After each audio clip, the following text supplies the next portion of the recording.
তো মাথায় জেগেছিল বিএনপি যে ভোটে যাচ্ছে এটার বিনিময়ে তারা কি খালেদা জিয়ার মুক্তিটা কনফার্ম করতে পারতো না, মানে চাপ দিয়ে যে আমরা ভোটে যাব, শর্ত একটাই খালেদা জিয়াকে মুক্ত করতে হবে। এটা খুব লজিক্যাল এবং যৌক্তিক ছিল, সে বিষয়ে কেউ যেন আলোচনা করে নেই বলে মনে হচ্ছিল। ওই ভোটেরও অনেক দিন পরে কিন্তু খালেদা জিয়া মুক্তি পায়। নাও এখন যদি ভোট ফেব্রুয়ারি সেকেন্ড উইকে হয়, প্র্যাকটিক্যালি এনি টাইম তফসিল হওয়ার কথা নেক্সট উইকে। এই অবস্থায় খালেদা জিয়া 10 থেকে 11 তারিখের কথা বলেছেন নির্বাচন কমিশনের পক্ষ থেকে, এবং খালেদা জিয়া অসুস্থ, আল্লাহ ওনাকে সুস্থ করে তুলুক। ওনার অসুস্থ নিয়ে অনেক মিথ আছে, অনেক গুজব আছে। ওনার দলেরই একজন সাবেক সংসদ সদস্য স্পষ্ট করে অনেক কিছু বলেছেন, তো আমরা সেগুলো বলতে চাচ্ছি না। প্রথম বিষয়টি হলো ভোটের জন্য যে শক্ত অ্যাডমিনিস্ট্রেশন লাগে, এই শক্ত অ্যাডমিনিস্ট্রেশন এখনও সরকার করতে পারেনি। আর ভোটের জন্য একটা নির্দলীয় সরকার লাগে, যে সরকার একটা নির্দলীয় প্রশাসনিক কাঠামো করবে। বর্তমান সরকার একটা আন্দোলনের পরবর্তীতে আসছে, এটা সত্য। সে আন্দোলনের পর অনেক প্রেক্ষাপট ছিল, সেটাও সত্য। বর্তমান সরকার বলেছে আমাদের নিয়োগকর্তা হচ্ছে ছাত্রনেতারা। সেই ছাত্রনেতারা একটা দল করেছে এনসিপি, সেই দল ভোটে অংশগ্রহণ করবে। তাহলে নিয়োগকর্তার দল ভোটে অংশগ্রহণ করবে আর নিয়োগের সুবিধাপ্রাপ্ত সরকার সেই সময় ভোটের সময় থাকবে। তাহলে তো নিরপেক্ষ হলো না, অ্যাকাউন্টেবল হলো না। নির্বাচন কমিশন শপথ নিয়েছে তারা সব স্বাধীনভাবে কাজ করবে। আর্টিকেল 118-এ বলা আছে নির্বাচন কমিশন স্বাধীনভাবে কাজ করবে।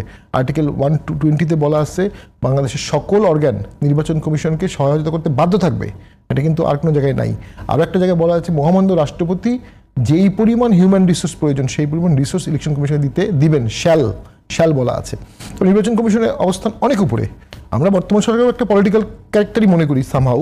নির্বাচন কমিশনকে নিরপেক্ষই মনে করেছিলাম, কিন্তু তারা আমাদেরকে সংলাপে ডাকলো না। জাতীয় পার্টিকে, নিবন্ধিত দল 46টা দলকে ডাকলো, জাতীয় পার্টিকে ডাকলো না। কারণ কি? গণ অধিকার পরিষদের সেক্রেটারি জেনারেল রাশেদ সাহেব উনি গিয়ে একটা হুমকি দিয়ে আসছে যে নির্বাচন কমিশন জাতীয় পার্টিকে ডাকতে পারবে না।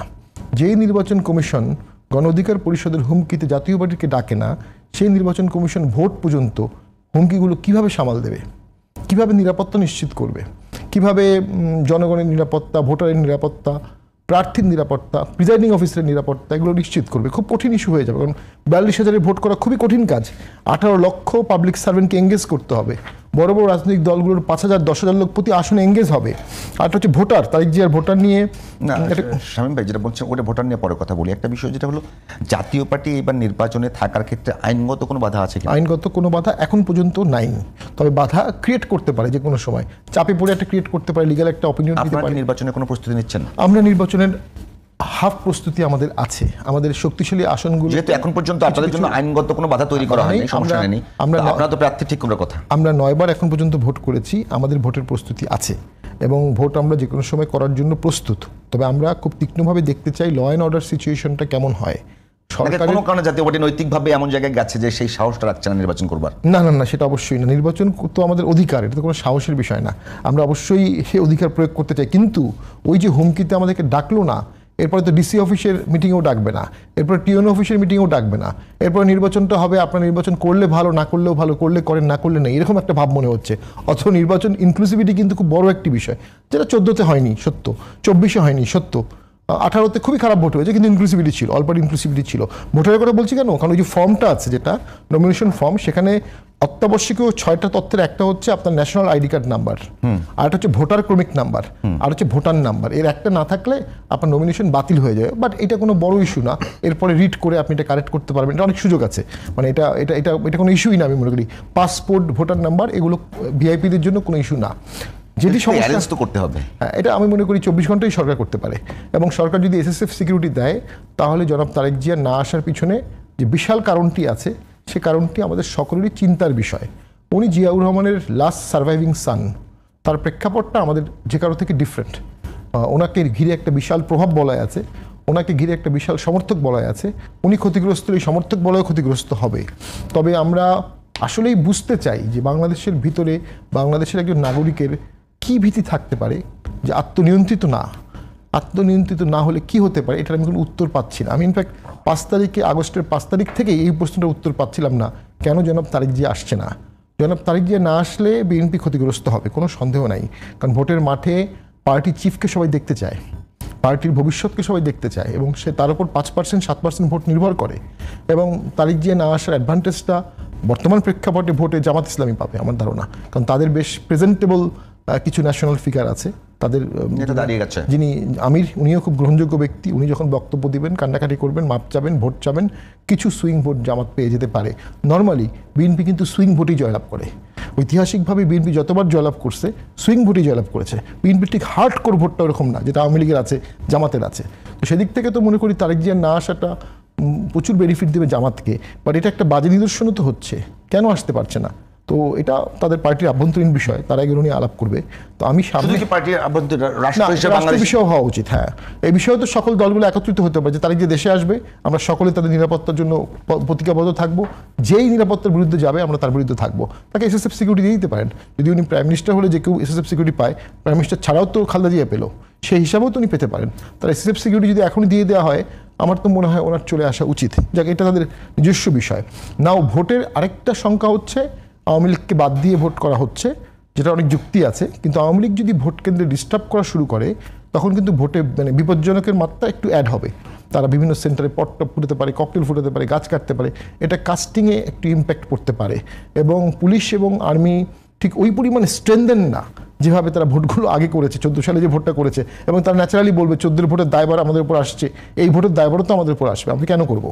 নির্বাচন কমিশন এটা ভাবতে পারে এক পর্যায়ে গিয়ে। তো এই সমস্ত কমপ্লিকেশনসগুলো যখন এক হবে, ভোটটা উঠিয়ে নিয়ে আসা বেশ কঠিন হবে। তবে এই সরকার অনেকগুলো সাহসী কাজ করে ফেলেছে। আর্মিদেরকে ট্রাইব্যুনালে নিয়ে গেছে, শেখ হাসিনার বিরুদ্ধে রায় দিয়েছে, আওয়ামী লীগকে ব্যান করেছে, গুম কমিশন রিপোর্ট করেছে, পিলখানা রিপোর্ট করেছে, ভোটও করে ফেলতে পারে। এই সাহসী কাজগুলো কি মানে একটু ফুয়াদ ভাইয়ের কাছে বলি, ফুয়াদ ভাই এই সাহস সরকার অনেকগুলো সাহসী কাজ করছে, যে সাহসী কাজগুলো কি আগামী নির্বাচনে যারা বিরোধী পার্টি আছে, আমি সত্যিকার কথা বলি একেবারে, যে কোনো পলিটিক্যাল সরকার হয়তো এই সাহসগুলো করতো না। শেখ হাসিনার বিরুদ্ধে রায়ের বিষয়টা যদি বলি, সার্ভিং অফিসারদের কোর্টে নিয়ে আসা, যদি বলি পিলখানায় তদন্ত রিপোর্ট দেয়া, আমার মনে হয়, আমার সাংবাদিকতার যে ছোট্ট অভিজ্ঞতা আছে সেখান থেকে বলি, যে পলিটিক্যাল সরকার করতো কিনা বাংলাদেশে আমার সন্দেহ আছে।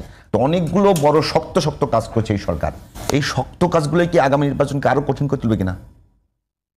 দেখেন, প্রফেসর ইউনূস সাহেবের বয়স এখন 85। উনি নিজেও বিশ্বাস করেন না যে উনি আরো 85 বছর বাঁচবেন। সেরকম একটা বাস্তবতায় এইরকম পৃথিবী থেকে তো সবাইকে চলে যেতে হবে, এটাই তো পৃথিবীর নিয়ম। এই বয়সে এসে মানুষ ব্লান্ডার করে মরার কথা না, যে আমি সবকিছু ওলট পালট করে দিয়ে ডুবায় টাবায়া একটা দেশের 14 ঘন্টা বাজায় দিয়ে চলে যাব। বরং এই সময়টা থাকে এমন একটা, যে জীবনের সব অ্যাচিভমেন্ট পেরিয়ে এমন কিছু করে যাওয়া যেটার জন্য তার মানুষ তাকে স্মরণ করবে, শেষ সময়ের শ্রদ্ধাটা যেন সুন্দর হয়, রাখবে। এখন প্রফেসর ইউনূসের সামনে সেরকম একটা কাজই মাত্র বাকি আছে। তিনি গত 16 মাসে যে কাজটা করেছেন, একটা গৃহযুদ্ধ থেকে, একটা দুর্ভিক্ষ থেকে, একটা ক্যাওয়াস লাগানো থেকে, একটা আফ্রিকান স্টাইল, মধ্যপ্রাচ্যের স্টাইলের ভিতরে সিভিল ডিসোবিডিয়েন্স, বিশৃঙ্খল একটা সমাজে পরিণত হওয়ার জায়গা থেকে উনি সমাজটাকে, রাষ্ট্রটাকে সেভ করেছেন, একটা সেফ ল্যান্ডিং করেছেন একটা বাম্পি রাইড থেকে। তো সেই জায়গাতে উনি ইন্টারনাল বিভিন্ন মিটিংও বলেছেন, আমাদের সাথে যখন মিটিং হয়েছে তখনও বলেছেন যে ওনার জীবনের এখন সবচেয়ে বড় এক্সপেকটেশন, স্বপ্ন, চ্যালেঞ্জ সবকিছু হচ্ছে একটা ভালো নির্বাচন হবে এবং বাংলাদেশের ইতিহাসের সবচেয়ে ভালো নির্বাচন হবে। এটা উনি চায় যে মানুষ দেখবে বারবার এই কথাটা বলে যে ঈদের আনন্দের মতো করে ভোটাররা ভোট দিতে যাবে, এবং সেইটা উনি খুব হাল ছেড়ে দিয়ে করবেন এইরকম মানুষ উনি আসলে না। ওনাকে যারা কাছ থেকে চেনেন এই জিনিসটা সবাই এটা বোঝেন যে উনি একটা ভালো নির্বাচন করবে, যে কোনো মূল্যে এই নির্বাচনটা নামাবে। এবং অ্যাডমিনিস্ট্রেশনের ভিতরে দেখলাম যে এরকম একটা ভালো নির্বাচন করবার আকাঙ্ক্ষা সবার মধ্যে আছে, চ্যালেঞ্জ আছে সার্টেনলি, যে একটা ভালো নির্বাচনের চ্যালেঞ্জ যে নাই সেটা উনিও বিশ্বাস করেন না। ওনার মধ্যে এই বিষয়গুলো আছে। এগুলো চ্যালেঞ্জ তৈরি করছে কিনা? না, চ্যালেঞ্জ অলরেডি আছে, চ্যালেঞ্জ নতুন করে আর তৈরি করবার মতো চ্যালেঞ্জ নাই। অলরেডি এই সোনার বাংলায় 24 বছরে কোনো নির্বাচন হয় নাই, ভালো নির্বাচন হয় নাই। তো যে সোনার বাংলায় 24 বছর নির্বাচন হয় নাই, সেখানে একটা নির্বাচন করাটাই তো ইটসেলফ একটা চ্যালেঞ্জ। ভোটাররা দেখবেন না, আপনি সাংবাদিকতা করছেন, সবাই জিজ্ঞেস করে ভাই ভোট হবে তো, নির্বাচন হবে তো, মানে ভোট হবে কিনা। এই জিনিসটাই আওয়ামী লীগ গত 2 দশকে, 2.5 দশকে ন্যাশনাল মেমোরি থেকে বের করে দিয়েছে যে একটা ভোট হচ্ছে কিনা। তো সেইখানে একটা ভোট হচ্ছে, ফেব্রুয়ারিতে হচ্ছে, এই ব্যাপারে একটা ন্যাশনাল কনসেনসাস আছে। সবার সাথে পরামর্শ করেই তো প্রফেসর ইউনূস এই জায়গাটাতে আসছেন, 3 তারিখের ঘোষণাতে এসছেন। অতএব সেই জায়গাতে নির্বাচনে কোনো ব্লান্ডার উনি করবেন অথবা নির্বাচন নিয়ে উনি আসলে একটা খেলাধুলা করবেন, এইটা আমার কাছে এখনো মনে হচ্ছে না। টোটাল অ্যাডভাইজারি বোর্ডের ধরেন অনেকের সাথে তো আমাদের পার্সোনাল সম্পর্ক আছে, আমরা দেখেছি যে সবাই এখন সাইন অফ মুডে আছে, যে তারা এখন বিদায় বেলা এক্সিটের জায়গাতে আছেন, যে আর 2 মাস পরে চলে যাব, এরপরে আপনারা দেশ চালাবেন, পলিটিক্যাল গভর্নমেন্ট আসবে, এই কথাগুলো তারা বলছে। সেই জায়গাতে অন্য কোনো কিছু ভাববার মতো কোনো ঘটনা এখনো ঘটে নাই। বাকি যেটা আছে, হ্যাঁ আপনারা দেখবেন আওয়ামী বট বাহিনী থেকে শুরু করে এসালমের টাকায় আওয়ামী লীগের অনলাইন বক্তব্যের মধ্য দিয়ে নির্বাচন হবে না, পিছানো হবে, এই ষড়যন্ত্র, এই কথাগুলো বারবার বলা হচ্ছে। এখন সেরকম কোনো পরিস্থিতি আসলে সেটা পলিটিক্যাল পার্টিগুলো বসবে এবং আমার বিশ্বাস প্রফেসর ইউনূস সবাইকে ডাকবেন, মানে এই ডেকে বসবেন। কি এখন পর্যন্ত যা দেখছেন যে ওই সক্ষমতা আছে একটা ভালো সুন্দর নির্বাচন তুলে আনবার মতো? যথেষ্ট চ্যালেঞ্জ আছে, যথেষ্ট চ্যালেঞ্জ আছে। কারণ হচ্ছে দেখেন, বাংলাদেশে এখন যারা টিএনও, ওসি, এসপি, ডিসি, এই লেভেলের অফিসাররাই তো মেন ইলেকশনটা চালায়, মডারেট করে। অলমোস্ট কারো কোনো ভালো নির্বাচন করার অভিজ্ঞতা নাই। কারণ এই মানুষগুলো সবাই চাকরিতে ঢুকছে 2001-এর পরে। 2001-এর পরে দেশে কোনো ভালো নির্বাচন হয়নি। রিক্রুটমেন্ট প্রসেস প্রসেস তো একটা আছেই, 8-এর পরে রিক্রুটমেন্ট তো আপনি অবশ্যই প্রশ্ন করতে পারবেন, বাট বলতেছি ভালো নির্বাচনই তো হয়নি। তাহলে নির্বাচনটা তুলে নিয়ে আসা, নির্বাচনের দায়িত্ব পালন করা, নির্বাচনের চ্যালেঞ্জ বুঝতে পারা, সেটা নিয়ে তো একটা বড় অভিজ্ঞতার ঘাটতি আছে। এবং যেটা আমরা প্রশাসনিক লেভেলে সব জায়গাতে বলছি যে বাংলাদেশে আগামী নির্বাচন যারা কন্ডাক্ট করবেন, নির্বাচনী কর্মকর্তা থেকে শুরু করে, অ্যাবসলিউটলি কোনো মেমোরি নাই যে একটা ভালো নির্বাচন বলতে আমরা আসলে কি বুঝাই। এটা হচ্ছে আপনার ডাইনোসর দেখার মতো, যে আমরা সবাই দাদার কাছ থেকে ডাইনোসরের গল্প শুনেছি, কিন্তু ডাইনোসর তো কেউ দেখে নাই, আমার দাদাও দেখে নাই, কিন্তু যে শুনছে যে ডাইনোসর নামক একটা পদার্থ ছিল এক সময়। তো ভালো নির্বাচনটা হইলো ওইরকম একটা ডাইনোসরের মেমোরির মতো হয়ে গেছে। অতএব সেই জায়গায় এবং প্রফেসর ইউনূসকে আমরা এটা বলেছি, উপদেষ্টাদেরকে বলেছি, নির্বাচন কমিশনকে বলেছি যে এই চ্যালেঞ্জটা আপনাদের সামনে আছে। ভালো নির্বাচন করবার মতো কোনো কর্মকর্তা নির্বাচন কমিশনেই নাই। ওকে, একটা আরেকটা বিষয় যদি বলি যে একেবারে 5 আগস্টের আগে সবচেয়ে গুরুত্বপূর্ণ বিষয় যেটা, যে এই বাংলাদেশের সমতা ছিল না, সাম্য ছিল না, তাই তো? এই বৈষম্য দূর করবার জন্য এই আন্দোলন মূলত। এখন প্রশ্ন হলো, শামীম ভাই যে কথাটা বলছেন যে জাতীয় পার্টির বিরুদ্ধে এখন পর্যন্ত কোনো বড় ধরনের আইনি কোনো বাধা নাই, কিন্তু তাকে কোনো জায়গায় ডাকা হচ্ছে না, নির্বাচনী প্রক্রিয়া ঢোকানো হচ্ছে না, এটা কি ইনজাস্টিস নয়? না, আমি তা মনে করি না। কারণ হচ্ছে যে আপনার শামীম ভাই আমাদের personal friend, we are very learned friends. আমরা একজন একজনকে পার্সোনাল লেভেলের যে শ্রদ্ধা সম্মান সেটা পুটিং অ্যাসাইড আর কি, পার্টি জায়গা থেকে কথা বলছি, 5 আগস্ট এটাই হওয়া উচিত। মানে পার্টি জায়গা থেকে কথা বলছি। আমি পার্সোনালি জাতীয় পার্টিকে অলওয়েজ ভারতের বি টিম মনে করি এবং পলিটিক্যালি বক্তব্য আমি বহুবার দিয়েছি এবং শামীম ভাইকে অন নোটিস বলেছি যে দিস ইজ মাই পজিশন, যে আমি আওয়ামী লীগকে যেভাবে ইন্ডিয়ার এখানে হেজিমনির এ টিম মনে করি, জাতীয় পার্টি হচ্ছে বি টিম।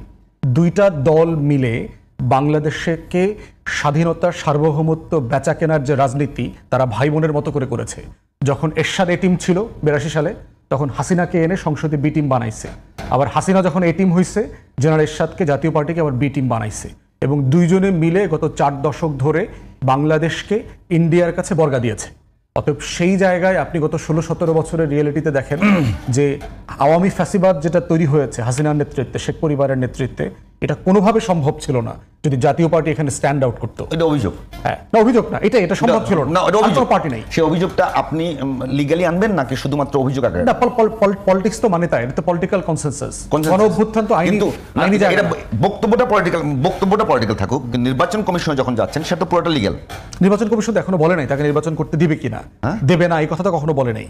কিন্তু শামীম ভাই যেটা বলেছেন যে ঐকমত্য কমিশনে ডাকা হয় নাই, অথবা গভর্নমেন্ট লেভেলে যে কনসালটেশনগুলো হয়েছে, এঙ্গেজমেন্টগুলো হয়েছে, সেখানে তাকে ডাকা হয় নাই, এই না ডাকাটা জাস্টিফাইড বলে আমি মনে করি। কারণ তারা আওয়ামী ফ্যাসিবাদের সাথে ছিল গত 16 বছর। এখন প্রশ্ন হচ্ছে যে আওয়ামী লীগকে যেভাবে নিষিদ্ধ করা হচ্ছে আইনের মধ্যে দিয়ে করা হচ্ছে, নিষিদ্ধ করা হয়নি, তার কার্যক্রম সাসপেন্ড করা হয়েছে, তার বিচারিক প্রক্রিয়া চলমান আছে, তার কার্যক্রম সাসপেন্ড করা। জাতীয় পার্টির কার্যক্রম সাসপেন্ড করা হয়নি কেন? তার মিছিল মিটিং না করা হয়নি তো।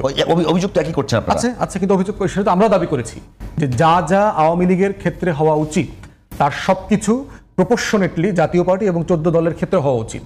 হাসিনার যদি 100টা খুনের জন্য 100 বছরের জেল হওয়ার কথা, জাতীয় পার্টিরও আপনার একটা খুনের জন্য 1 বছরের জেল হওয়ার কথা, তার তো প্রপোর্শন টু দ্য ক্রাইম। আমি একটা জানবার জন্য বলি যে এখন যদি এমন হয় শামীম ভাই কোনো কারণে পদত্যাগ করে এবি পার্টিতে জয়েন করে, তখন নির্বাচন করতে পারবে? আমি এখন শামীম ভাইকে এর আগে যা বলছি এটা কি পাবলিক করে দিব কিনা দেখেন, আমি শামীম ভাইকে বলছি বহু আগে যে আপনি মানুষ ভালো কিন্তু একটা ভুল রাজনীতি করছেন। আমার প্রশ্ন অন্য কারণে, যদি আমি তাকে বহু বছর থেকে আমি এটা প্রশ্ন করছি, এটা আমার দল তো ওইটা ডিফারেন্ট আলোচনা, ওইটা করবো কিন্তু আমার পার্টি ফোরামের আলোচনা না, এটা আমি অন্য কারণে বলছি। আমি বলছি এরকম হয়েছে যে যারা জাসদ করেছে বা মানে যারা সাবেক তথ্যমন্ত্রী ইনু সাহেবের দল করেছে, করেছে, তাদেরকে এনসিপি থেকে জেলার সভাপতি বানানো হচ্ছে, আওয়ামী লীগকে বানানো হচ্ছে। একটা মানুষ যদি অন্য দলে থাকে তখনই খারাপ হয়ে যায়, এই দলে আসলেই ভালো হয়ে যাবে এমন সম্ভাবনা আছে নাকি পুরো দল শুদ্ধ করে এই দলগুলো আওয়ামী লীগ ইন্ডিয়ার দালাল হয়ে যাবে? ওইটা ডিপেন্ড করতেছে শামীম ভাই জাতীয় পার্টি থেকে রিজাইন করবার সময় তাকে তো একটা বক্তব্য দিতে হবে জাতির কাছে, একটা প্রেসে একটা বক্তব্য দিতে হবে না, যে why I am resigning from Jatiya party. এখন সেই বক্তব্যের মধ্যে উনি সাফিসিয়েন্টলি রিগ্রেট করা, রিমোর্সফুল হওয়া, এবং ওনার ভিতরে যদি সেই অনুশোচনা থাকে যেটা ন্যাশনালি অ্যাকসেপ্টেবল হতে পারে, সেই রকম একটা বিবেচনায় পরবর্তী ট্রানজিশন আলোচনা হতে পারে। কিন্তু প্রশ্ন হচ্ছে, দেখেন আপনি তওবা করার আগে আল্লাহরে জিজ্ঞেস করতেছেন তোমার কাছে তওবা করলে তুমি মাফ করবা কিনা। এটা আপনি এই কেসে বলছেন ওই ব্যাপারটা বাংলাদেশে এই ঘটনা ঘটছে না, বলতেছি এখন শামীম ভাই যে লেভেলের মানে যেই প্রোফাইলের মানুষ, তৃণমূলের একটা ইউনিয়নের জাতীয় পার্টির সভাপতিকে নিয়ে নেবেন, এই লোকরে কেউ চিনে না, জানে না, লুঙ্গি পরে বাজারে যায় 8-10টা মানুষের মতো, সেটা এক জিনিস। আর শামীম পাটোয়ারি তো এক জিনিস না। তো তাকে তো জাতির কাছে ক্ষমা চাইতে হবে তার 16 বছরের পলিটিক্সের জন্য। সে কেন আওয়ামী লীগের অধীনে এই ভোট ছাড়া নির্বাচন করছে, রাতের ভোটে নির্বাচিত হয়েছে, তার এগুলো কেন দরকার ছিল, কিন্তু ব্যাখ্যা দিতে হবে। আওয়ামী লীগের জেনোসাইড, আওয়ামী লীগের দুর্নীতি, আর দিল্লির দাসত্বপনা, এর প্রত্যেকটা জিনিস জাতির কাছে কিন্তু ব্যাখ্যা দিতে হবে। ব্যাখ্যা দেওয়ার পর প্রশ্ন আসবে যে তাকে পলিটিক্যালি স্পেস দেওয়ার সুযোগ আসবে কিনা। সেইটা না হওয়া পর্যন্ত, সেটা আওয়ামী লীগের ক্ষেত্রে তো প্রযোজ্য, এই কথা বারবার বলা হয়েছে না। আপনি শামীম ভাই একেবারে আপনার কাছে যে বিষয়টা নিয়ে প্রশ্ন করা ঠিক হবে কিনা, একেবারে ধরেন একজন মানুষ নির্বাচন করেছে, আপনি মানে উনি যে কোনো মধ্যে সেক্রেটারি হওয়ার মতো যোগ্যতা রাখে একটা দলের, তাকে যখন এরকম মানে ক্ষমা না চাওয়ার আগেই তাকে জেলার সভাপতি বানানো হচ্ছে এনসিপি থেকে, এরকম অনেকগুলো নজির আছে। আমি ওই ভদ্রলোকের নাম কিন্তু আপনার সামনে বলছি না, কারণ আপনি ইতিমধ্যে জেনে গেছেন, এই জায়গায় বলা ঠিক না।